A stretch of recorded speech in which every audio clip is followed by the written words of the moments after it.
Bismillahirrahmanirrahim. Alhamdulillahilladzi ja'ala ummatan wasata wa akramana bil ibadati wat tuqa wa an'ama alaina bi irsali habibihi wa hada. Ashhadu an la ilaha illallahul malikul a'la wa ashhadu anna Muhammadan abduhu wa rasuluhul mustafa. Wassalatu wassalamu ala Muhammadin alladzi la yantiqu anil hawa in huwa illa wahyu yuha. Al-mab'utsu li itmami makarimil akhlaqi was sa'adatil quswa wa ala alihi wa ashabihi al-mutabi'ina tariqal huda al-mub'idina an tariqid dhalali wasyaqa. Amma ba'd. Faya ibadallah usikum wa nafsi bitaqwallah faqad fazal muttaqun. Hadirin jamaah Jumat rahimakumullah. Di kesempatan yang baik ini, pertama khatib mengajak, mari kita tingkatkan dan kokohkan keimanan kita agar tetap terpatri di dalam dada kita dalam rangka menghadapi hidup yang semakin berat dan penuh tantangan. Kita tingkatkan ketakwaan dengan upaya yang terus-menerus tak pernah mengenal lelah untuk melaksanakan titah dan perintah Allah Subhanahu wa taala serta upaya kita untuk meninggalkan larangannya. Insyaallah Allah Subhanahu wa taala akan mengangkat derajat dan martabat kita ke tempat yang tinggi dan terpuji di sisinya. Hadirin jamaah Jumat rahimakumullah. Hari ini kita memasuki hari ke-27 dari bulan Muharram 1446 Hijriah. Setiap pergantian tahun selalu menjadi tumpuan harapan agar atau semoga akan mendatangkan sesuatu yang lebih baik dibandingkan dengan masa yang kita lewati. Semua itu merupakan momentum penyimpan motivasi untuk membentuk optimisme bahwa ke depan harus lebih baik daripada hari ini. Hadirin rahimakumullah. Sebenarnya pergantian tahun itu dalam pandangan agama kita adalah sesuatu yang biasa-biasa saja. Tidak ada yang istimewa dari pergantian tahun. Karena pergantian tahun adalah sunnatullah, sesuatu yang akan terjadi dan biasa-biasa saja, karena pergantian tahun sama dengan pergantian bulan, pergantian minggu, pergantian hari, pergantian jam dan lain-lain. Semua akan terjadi sebelum hari kiamat tiba. Apabila kita menganggapnya itu istimewa, maka sebenarnya yang menjadi istimewa adalah tergantung bagaimana sikap kita menghadapi setiap pergantian waktu itu. Lalu supaya setiap pergantian waktu itu istimewa, bagaimanakah sikap kita? Yang pertama adalah kita melakukan muhasabah, melakukan introspeksi dari apa yang sudah kita lakukan. Umar radhiyallahu anhu berkata, "Hasibu anfusakum qabla an tuhasabu." Hitunglah amal dirimu sebelum amalmu dihitung di akhirat kelak. Kita sering menghitung untung rugi kalau kita berusaha, kalau kita berserikat, kalau kita bekerja, kita hitung untung dan ruginya apa. Tapi kita sering lupa untuk menghitung amal dan perbuatan kita. Kita sering mengingat-ingat kebaikan kita kalau kita berbuat kebaikan, tapi kita sering lupa kalau kita berbuat keburukan. Bahkan kalau perlu, setiap langkah dan perbuatan buruk kita lupakan. Kita ini manusia yang lalai. Lalai untuk berbakti kepada Allah dan lalai untuk mengingat-ingat keburukan dan dosa kita untuk kemudian kita berupaya memperbaikinya.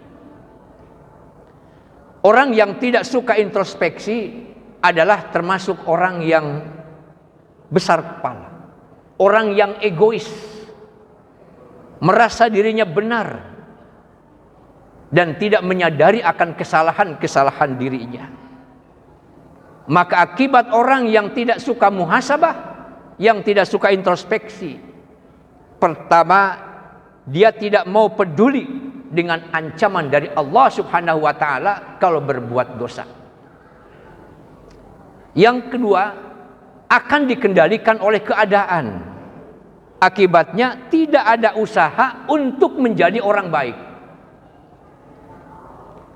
Yang ketiga, hanya mengandalkan ampunan dari Allah.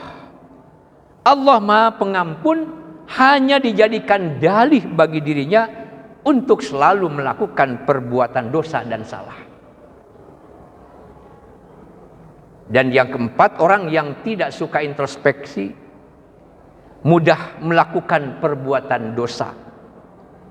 Dan lebih celakanya, perbuatan dosa itu menjadi sikap daripada hidup dan kehidupannya, bahkan telah menjadi kepribadiannya. Maka tujuan daripada muhasabah adalah dengan penuh kesadaran untuk memperbaiki diri kita.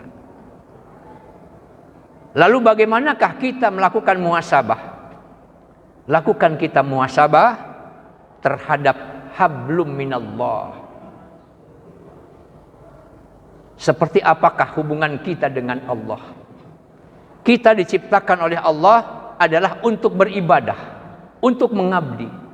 Sudah sejauh manakah pengabdian kita kepada Allah? Khususnya ibadah solat, sebagai ibadah yang paling utama dan paling paripurna. Dan lebih khusus lagi, solat fardu yang 5 waktu. Coba kita introspeksi.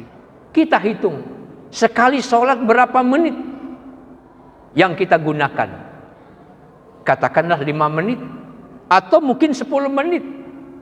Sholat duhur 10 menit, asar 10 menit, dan yang lainnya 10 menit.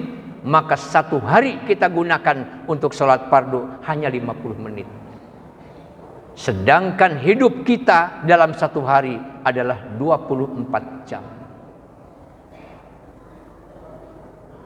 Sudahkah kita melakukan sholat fardu dengan berjamaah di awal waktu?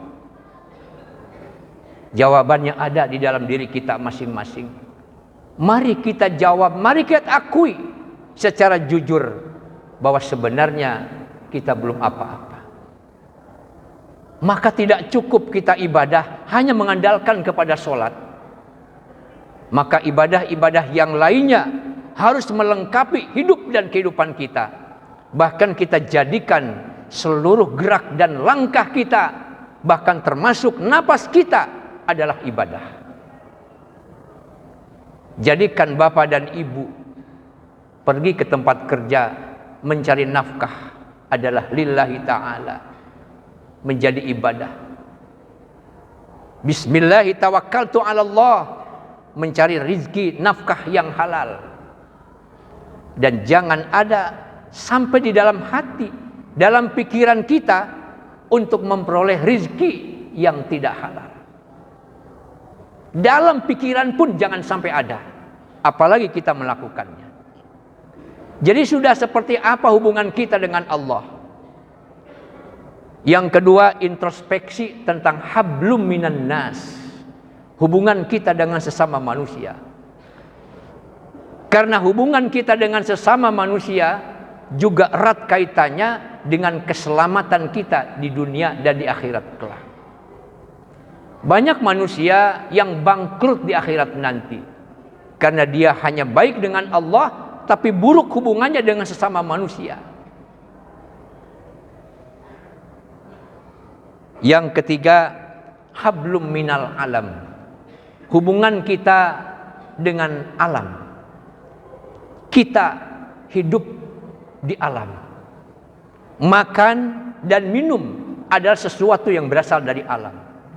Semodern apapun manusia hidup di alam dan makan minum sesuatu dari yang berasal dari alam. Lalu bagaimanakah hubungan kita dengan alam? Manusia yang oleh Allah diciptakan sebagai khalifah fil ardi ternyata menjadi perusak nomor 1 di muka bumi. Seandainya di hutan, si raja hutan memangsa mangsanya, kemudian yang lain memangsa yang lainnya. Kalau itu terjadi, maka ekosistem akan tetap terjaga.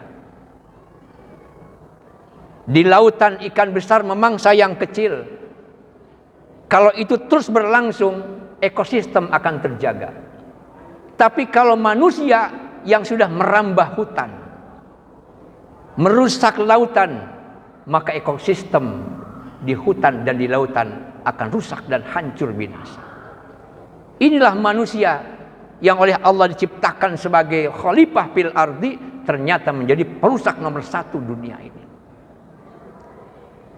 Mari kita renungkan tentang bagaimanakah hubungan kita dengan Allah, hubungan kita dengan sama manusia, hubungan kita dengan alam raya. Lalu yang kedua adalah kita memperbaiki diri kita, merenovasi amal dan perbuatan kita. Manusia yang lahir ke dunia dalam keadaan suci tanpa dosa. Tetapi kebanyakan manusia tidak mampu mempertahankan kesuciannya sehingga dia jatuh ke dalam dosa. Walaupun manusia yang baik bukanlah manusia yang tidak pernah berbuat salah. Karena sehebat apapun manusia, sesuci apapun manusia, hidup sampai dewasa pasti pernah berbuat salah. Tapi manusia yang terbaik adalah manusia yang selalu memperbaiki kesalahannya dan dia tidak mau lagi melakukan kesalahan yang serupa. Gambaran manusia dalam menyikapi kehidupannya sebagaimana digambarkan oleh Rasulullah dalam sebuah hadisnya. Man kana yaumuhu khairan min amsihi fahuwa rabih. Wa man kana yaumuhu mithla amsih fahuwa khasir. Wa man kana yaumuhu syarran min amsih fahuwa mal'un. Barang siapa yang hari ini lebih baik dari hari kemarin, maka ia beruntung.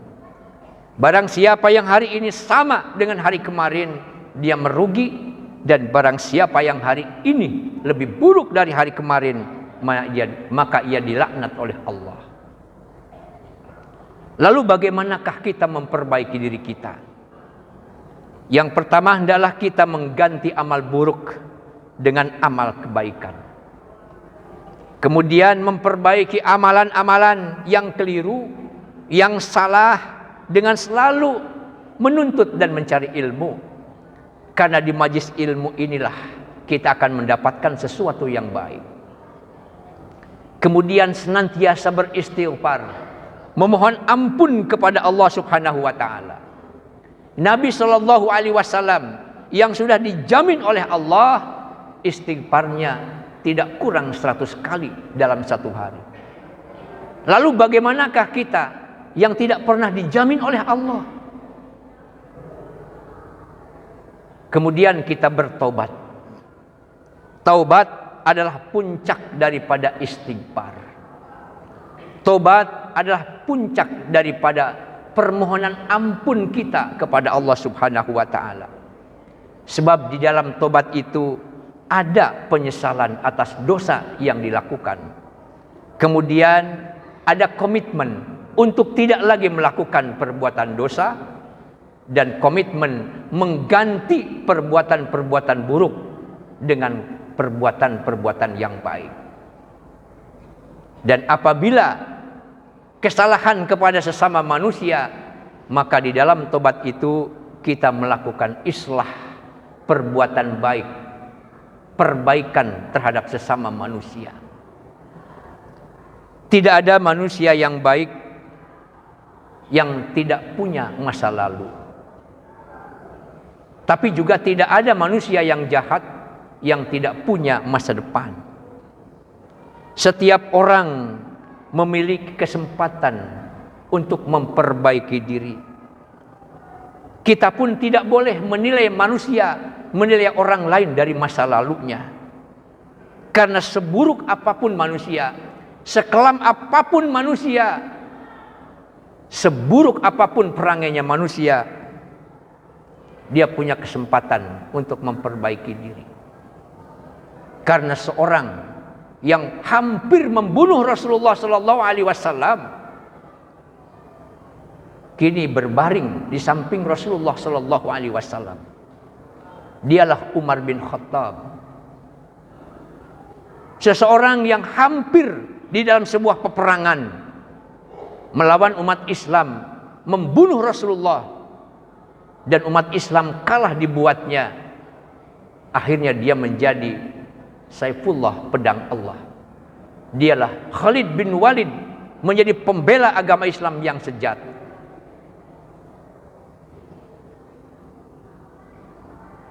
Hadirin rahimakumullah. Kemudian yang terakhir, setiap pergantian waktu adalah kita mempersiapkan bekal. Kita akan pulang kampung, di mana kepulangan kita tidak akan kembali lagi. Kita akan pulang kampung ke alam baka. Maka bekal apa yang terbaik untuk pulang kampung itu? Wa tazawwadu fa inna khairaz zadi taqwa. Berbekalah kalian, karena sebaik-baik bekal adalah takwa. Menyikapi pergantian tahun, Rasulullah SAW pernah memberikan amanah dan pernah memberikan nasihat untuk kita di depan Abu Dzar Al-Ghifari. Ya Abu Dzar, jaddidis safinah fa innal bahra amikun wa aktsiriz zad fa innas safara tawilun wa khaffifil hamala fa innal uqbata qu'udun wa akhlisil amala fa innan naqida basirun. Wahai Abu Dzar, perbaharuilah kapalmu karena lautan itu sangat luas dan dalam. Bawalah perbekalan secara sempurna karena perjalanan amat jauh. Kurangilah bebanmu karena tanjakan di depan bagaikan gunung. Dan ikhlaskanlah amalanmu karena zat yang melihat baik dan burukmu adalah zat yang maha melihat. Ada 4 pesan dari Rasulullah SAW. Yang pertama, perbaharuilah kapalmu karena samudra yang akan kamu arungi sangat dalam. Maksudnya adalah perbaharuilah iman. Perbaharuilah iman setiap saat, karena tantangan di depan sangat besar dan kuat. Bawalah perbekalan karena perjalanan amat jauh, yaitu perbekalan amal, bukan perbekalan materi, melainkan ibadah dan amal soleh. Yang ketiga, kurangilah bebanmu karena tanjakan di depan bagaikan gunung. Maksudnya, kurangilah perbuatan-perbuatan salah, kurangilah perbuatan-perbuatan dosa, karena dosa inilah yang akan menjadikan beban di dalam hidup kita, yang akan menjadikan kita sengsara baik di dunia ataupun di akhirat. Adam alaihissalam, dia berada di surga, tapi setelah dia melakukan perbuatan dosa karena memakan buah larangan, dia diusir oleh Allah dari surga dengan telanjang. Ia mencari pakaian dari daunan. Jadi dosa inilah yang menjadikan kita sengsara. Sebaliknya, amal soleh yang menjadikan hidup kita bahagia. Dan keempat, nasihat dan pesan Rasulullah, ikhlaskanlah amalanmu. Ikhlas adalah ruh daripada segala amal. Setiap manusia akan celaka kecuali orang yang beramal. Orang yang beramal pun akan celaka kecuali orang yang ikhlas. Jadi ikhlas adalah ruh daripada amal perbuatan kita. Hadirin rahimakumullah, waktu terus berjalan, roda kehidupan terus berputar. Janganlah kita merendahkan siapapun di dalam hidup ini. Bukan karena siapa mereka, tetapi karena siapa diri kita. Kita mungkin berkuasa, tapi Tuhan lebih berkuasa. Waktu kita sedang jaya, banyak teman di sekeliling kita. Waktu kita susah, baru kita tahu siapa sahabat sejati kita. Waktu kita sakit, baru kita sadar betapa bernilainya nikmat sehat, jauh melebihi harta dan tahta. Ketika kita tua, kita baru sadar masih banyak yang belum kita kerjakan.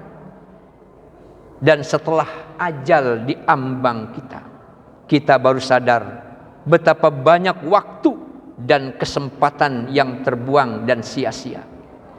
Hidup ini bukan suatu tujuan, melainkan sebuah perjalanan menuju titik finish kehidupan kita. Hidup di dunia ini tidaklah lama, tapi hidup di dunia yang sebentar ini menjadi kunci keselamatan kita dan kebahagiaan kita di dunia dan di akhirat. Usia boleh digerogoti masa, tetapi prestasi amal dan ibadah kita janganlah kita digerogoti masa. Semoga Allah Subhanahu wa taala senantiasa memberikan petunjuk kepada kita ke jalan yang benar, jalan yang lurus, jalan yang Ia ridhai.